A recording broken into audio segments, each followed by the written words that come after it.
Hi viewers, welcome to our channel. Present మనతో పాటు దామ భారతి గారు సీనియర్ జర్నలిస్ట్ ఉన్నారు. వారితో ఒకసారి మాట్లాడదాం. సార్ నమస్కారం. సార్ అమెరికాలో ట్రంప్ పాలనకు వ్యతిరేకంగా నో కింగ్స్ మూవ్మెంట్ ఒకటి వచ్చింది సార్. దాదాపు చాలా ప్రధాన నగరాలు లక్షలాది మంది అమెరికన్స్ అందరూ కూడా రోడ్ల మీదకి వచ్చేసి ట్రంప్ పాలన వ్యతిరేకిస్తూ నిరసనలు అయితే తెలియజేస్తున్నారు సార్. సో ఈ స్థాయిలో ఇంత పెద్ద ఎత్తున ఇంకెప్పుడు జరగలేదని కూడా చెప్తున్నారు. మరి ఏం జరిగింది, ఎందుకు ట్రంప్ పాలనను వ్యతిరేకిస్తున్నారు, మరి ఎమర్జెన్సీ ఏమన్నా వచ్చే అవకాశం ఉందా, ట్రంప్ ఏమన్నా రాజీనామా చేసే ఛాన్సెస్ కనిపిస్తున్నాయా? ఈ మూవ్మెంట్ గురించి ఏం చెప్తారు సార్? అమెరికాలో రాను రాను ట్రంప్కి వ్యతిరేకంగా ప్రదర్శనలు అనేవి బాగా పెరుగుతున్నాయి. గతంలో కూడా కార్మిక వర్గం మొత్తంగా దేశవ్యాప్తంగా ప్రదర్శనలు చేశారు. దాని తర్వాత షట్ డౌన్ కూడా జరిగింది. షట్ డౌన్ అంటే అమెరికాలో ఎవరి ఇయర్ అక్టోబర్లో బడ్జెట్ ఓకే చేయాలి. బడ్జెట్ ఓకే చేయలేదు, డెమోక్రాట్స్ ఓటేయలేదు, సెనేట్లో ఆగిపోయింది. దానివల్ల అనేక డిపార్ట్మెంట్స్, గవర్నమెంట్ డిపార్ట్మెంట్స్లో షట్ డౌన్ అయిపోయినాయి, పనిచేయడం మానేసాయి. దానివల్ల ఎకనామీ మీద కూడా ఇంపాక్ట్ పడింది. చాలామందికి ఉద్యోగాలు కూడా పోయినాయి. కొంతమంది అన్పెయిడ్ జాబ్స్లో ఉండాల్సిన పరిస్థితి ఏర్పడింది. అత్యవసర జాబ్స్లో ఉన్న వాళ్ళు తప్ప మిగతా వాళ్ళకి ఎవరికి బడ్జెట్ లేదు కాబట్టి శాలరీస్ రావు. ఆల్రెడీ 2 weeks దాటిపోయింది. ఈ నేపథ్యంలో శనివారం 18వ తేదీ ఎప్పుడూ లేని చరిత్రలో ఎప్పుడూ లేని విధంగా 50 రాష్ట్రాల్లో 2700 నగరాలు, పట్టణాల్లో 70 లక్షల మంది వీధుల్లోకి వచ్చి ప్రెసిడెంట్ ట్రంప్కి వ్యతిరేకంగా ఉద్యమాలు చేశారు. ఇది ఈ మధ్యకాలంలో ఎప్పుడు ఈ స్థాయి ఉద్యమం జరగలేదు. దీన్ని నో కింగ్స్ ప్రొటెస్ట్ అని పేరు పెట్టారు. నో కింగ్స్ ప్రొటెస్ట్ అంటే అర్థమైందంటే ఇక్కడ ఎవరు కింగ్స్ ఉండకూడదు, వీడు కింగ్ లాగా బిహేవ్ చేస్తున్నాడు, కంప్లీట్ అథారిటీ అతని చేతిలో ఉంది. బైడెన్ 4 ఏళ్లలో చేసిన ఎగ్జిక్యూటివ్ ఆర్డర్స్తో పోలిస్తే ఇతను 9 నెలల్లోనే దాన్ని క్రాస్ చేసేసాడు. 4 ఏళ్లలో ఆయన ఇష్యూ చేసిన ఆర్డర్స్ కంటే 9 నెలల్లో ఇతని ఆర్డర్సే ఎక్కువ ఉన్నాయి. అంటే అతను అనుకుంటే సంతకం పెడితే అతను అనుకున్న దాని మీద ఆర్డర్ పాస్ చేసేయడం. ఇది డెమోక్రసీ అని, ఇది బిల్లు లాగా పెట్టి పాస్ చేయించాలని, ప్రజలకి ఆమోదంగా ఉండాలని ఏమీ లేవు. అతని మైండ్లో ఏం దోస్తే దాని మీద ఎగ్జిక్యూటివ్ ఆర్డర్ చేయడం, సంతకం చేయడం. అందుకనే ఈయన క్లోజ్గా ఉన్న వాళ్ళందరూ కూడా ఈయన బయటికి వచ్చేసారు. ఎలాన్ మస్క్ లాంటి వాళ్ళు కూడా బయటికి రావడానికి కారణం ఏంటంటే ఇతను ఒక రకమైన నియంతృత్వ ధోరణి, తానే కింగ్ లాగా బిహేవ్ చేస్తున్నాడు. కాబట్టి అమెరికాలో కింగ్స్కి చోటు లేదు. ఇక్కడ కాన్స్టిట్యూషనే సుప్రీము, ప్రజలే సుప్రీము, డెమోక్రసీ సుప్రీం, కానీ ట్రంప్ సుప్రీం కాదు అని చెప్పడానికే సింబాలిక్గా నో కింగ్స్ మూవ్మెంట్ అని వాళ్ళు పేరు పెట్టారు.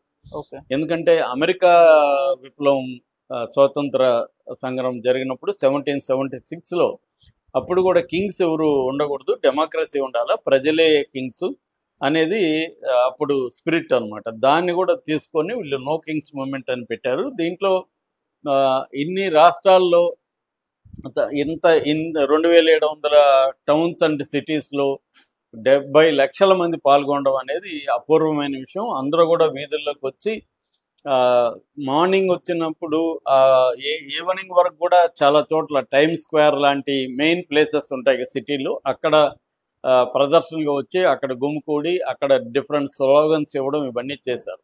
అయితే వీళ్ళ డిమాండ్స్ ఏంటి ప్రధానంగా అనుకున్నప్పుడు, ఆర్థిక పరంగా చూసుకున్నప్పుడు బిలియనీర్ పాలసీ అనేది ట్రంప్ దీంట్లో ఉంది. బిలియనీర్స్కి ట్యాక్స్ కట్స్ చేయించాడు ట్రంప్. బిలియనీర్స్కి మాత్రం ఉపయోగకరమైన నిర్ణయాలు తీసుకున్నాడు. పేద ప్రజలకి లైఫ్ అనేది భారంగా పెరిగిపోయింది, ఇన్ఫ్లేషన్ పెరిగిపోయింది. ఈ ట్రంప్ తీసుకున్న టారిఫ్స్ పెంచడం వల్ల ఇండియా మీద, చైనా మీద, బ్రెజిల్ మీద, తన మిత్ర దేశాలు యూరప్ మీద, కెనడా మీద, వీటన్నిటి మీద టారిఫ్స్ వేయడం వల్ల ఆ దేశానికి వెళ్తున్న వస్తువులు రేట్లు పెరగడంతో అక్కడ కన్జ్యూమర్స్ పెద్ద ఎత్తున దెబ్బతినడం. అట్లాగే దాదాపు 50-60 లక్షల మంది మీద హెల్త్ పాలసీ దాదాపు డబుల్ అయిపోవడం రేట్లు. మొత్తంగా వాళ్ళ లైఫ్ అనేది అత్యంత భారం అయిపోయింది వాళ్ళకి. అంటే నిజ వేతనాలు అంటారు, రియల్ వేజెస్ అంటారు. అంటే ఇంతకుముందు 100 రూపాయలకు వచ్చే వస్తువులు ఇవాళ 150 పెడితే కానీ రాని పరిస్థితి అనమాట. అంటే ఇప్పుడు వాళ్ళ జీతం ఎంత లెక్క, 100కి 150 పెట్టాలి, 150 రావు, 150 ఏమో జీతం లేదు. ఆ రకంగా జీతం పడిపోయినట్టు కదా లెక్క. సో అంటే 100 నుంచి 150కి వెళ్ళిపోయింది, కానీ వస్తువులు జీతం అయితే లేదు. సో ఈ నేపథ్యంలో ప్రజల మీద అనేక మీద భారం పడడం అనేది జరిగింది. అట్లాగే ప్రభుత్వ ఉద్యోగాలు తగ్గిపోయినాయి. డోజ్ అని కూడా ఒక సంస్థ పెట్టాడు, డిపార్ట్మెంట్ ఆఫ్ గవర్నమెంట్ ఎఫిషియన్సీ. అంటే ప్రభుత్వంలో ఉండే ఉద్యోగస్తులను తగ్గించడం అనే ఒక బిల్లు ప్రవేశపెట్టి అనేక మంది ఉద్యోగాలు పోయినాయి. ఇప్పుడు వాళ్ళకి ఆల్టర్నేటివ్ లేని పరిస్థితి వచ్చేసింది. సో ఉద్యోగాలు కోల్పోయిన వాళ్ళు, కార్మికులు చాలామంది రోడ్డును పడిన పరిస్థితి వచ్చేసింది. అట్లాగే చాలా చిన్న చిన్న పరిశ్రమలు కూడా అతను ఈ మధ్య పెట్టిన H1B వీసాకు సంబంధించిన రెస్ట్రిక్షన్స్, ఫీజు పెంచడం, $100 లక్ష పెంచడం, ఇలాగా ఏమైందంటే ఆ చిన్న పరిశ్రమలు కూడా వాళ్ళ మీద ఆర్థిక భారం పడ్డం. ఇలాగా కార్మికులు, ఉద్యోగస్తులు, సాధారణ ప్రజలు, పేదలు వీళ్ళందరూ ఒకటవ్వాలన్న పరిస్థితి ఏర్పడింది. రెండవది నియంతృత్వంగా వ్యవహరించడం.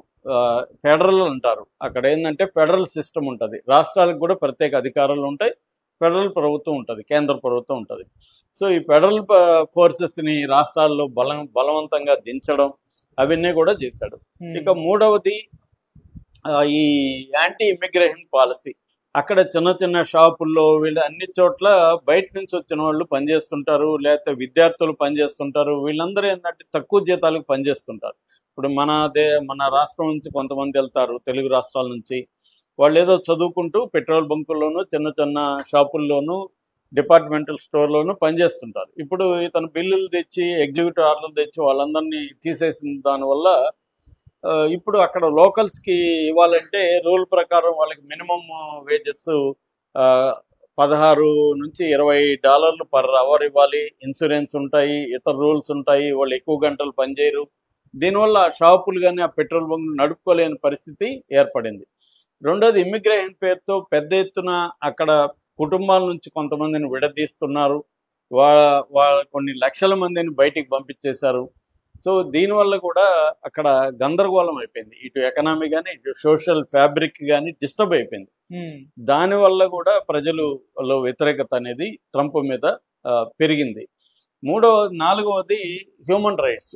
హ్యూమన్ రైట్స్ ఇది కూడా అక్కడ దారుణంగా పరిస్థితి దెబ్బతీశారు. ఎవరు వ్యతిరేకించిన, ట్రంప్ని వ్యతిరేకించి మాట్లాడినా వాళ్ళని జైళ్ళల్లో పెట్టడం, వాళ్ళ మీద కేసులు పెట్టడం, హరాస్మెంట్ అనేది పెరిగింది.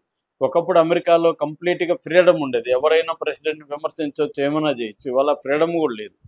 సో ఈ కారణాల వల్ల ట్రంప్కి వ్యతిరేకత అనేది ప్రజల్లో పెద్ద ఎత్తున వచ్చింది. దీన్ని డెమోక్రట్స్ కూడా ఉపయోగించుకుని డెమోక్రట్స్ కూడా ఉద్యమంలో పాల్గొంటున్నాడు. బెన్నీ శాండర్స్ లాంటి వాళ్ళ స్పీచ్లు వెరీ పాపులర్ అయినాయి.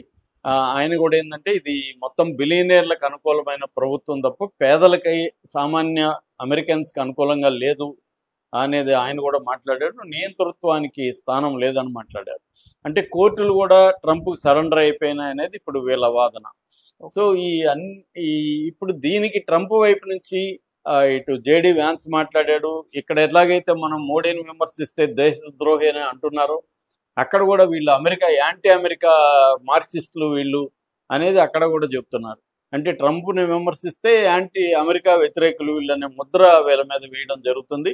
ఇక ట్రంప్ అయితే ఇంకా పిచ్చి కుక్కలాగా రెచ్చిపోయి వీళ్ళు నో కింగ్స్ అని పెట్టారు కాబట్టి అతను కింగ్ లాగా ఒక కిరీటం పెట్టుకొని ఒక ఫ్లైట్ చేస్తున్నట్టు, టాప్ గన్లో బ్యాక్గ్రౌండ్ స్కోర్, డేంజర్ జోన్ అని ఒక బ్యాక్గ్రౌండ్ స్కోర్ ఉంటుంది టాప్ గన్ అనే పాపులర్ సినిమా.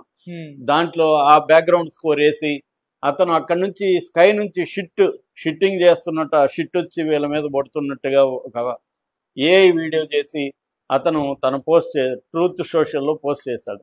అంటే ఎంత వల్గర్గా అతను ఎంత ఒక నియంతలాగా బిహేవ్ చేస్తున్నాడు అనేది ఈ వీడియో నిదర్శనం. అంటే ఇంత పెద్ద ఎత్తున ప్రొటెస్టులు వస్తే దాన్ని కూడా అతను ఇంత హీనంగా వీడియో పెట్టాడని ఇంకా కోపం పెరిగింది. ఈ రాబోయే 2-3 వారాల్లో ఇంకా పెద్ద ఎత్తున ట్రంప్కి వ్యతిరేక ప్రదర్శనలు కావచ్చు, లేకపోతే వైలెంట్గా కూడా మారే అవకాశం కనిపిస్తుంది. 2026లో అయితే ఇంకా ఇతనికి ట్రంప్కి వ్యతిరేకంగా దారుణంగా ఉండబోతున్న పరిస్థితి అని అంటున్నారు. సో అమెరికా ప్రజలు